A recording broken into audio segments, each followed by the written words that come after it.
பிரச்சனையே இல்ல. ஓட்டு போட வந்தா தானுங்கள நீங்க எதிர்த்து ஓட்டு போடுவீங்க. எதிர்த்து ஓட்டு போடுற பேரெல்லாம் எடுத்து போட்டாக்க அப்புறம் முடிஞ்சு போச்சு இல்ல, எலெக்ஷன் ஓவர் ஆயிடுது இல்ல. இப்ப என்ன சொன்னீங்க, எலக்ட்ரானிக் ஓட்டிங் மிஷின்ல வந்து இவிஎம்ல வந்து ஃப்ராடு பண்ணீங்க, சிம் கார்டை மாத்தினீங்க, அப்படி இப்படிலாம் சொன்னீங்க.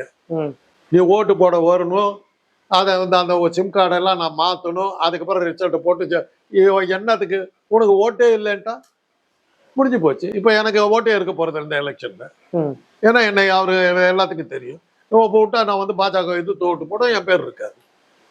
பீகார்ல நாங்க ஒருத்தர் 2 பேரை அங்க நீக்கி 65 லட்சம் பேர். ஒரு நாடேங்க, ஒரு நாட்டோட ஜனத்தொகைங்க அது. ஒரு ஸ்டேட்ல 60 லட்சம் பேர். யாரு கேட்கறது? இன்னைக்கு விடுறாங்க, அறிக்கை மேல அறிக்கை விடுறாங்க. வீட்டுக்கு வருவாங்களாம் ஆதார் கார்டோட 12 கார்டு. எத்தனை பேத்துக்கிட்டு இருக்கு 12 கார்டு? என்கிட்ட எல்லாம் பேன் கார்டு இல்லை, கொடுக்க மாட்டேன்னு விடுவாங்க. ஏதோ ஒன்று காரணத்தை காட்டி என் பேரை எடுத்துருவேன்.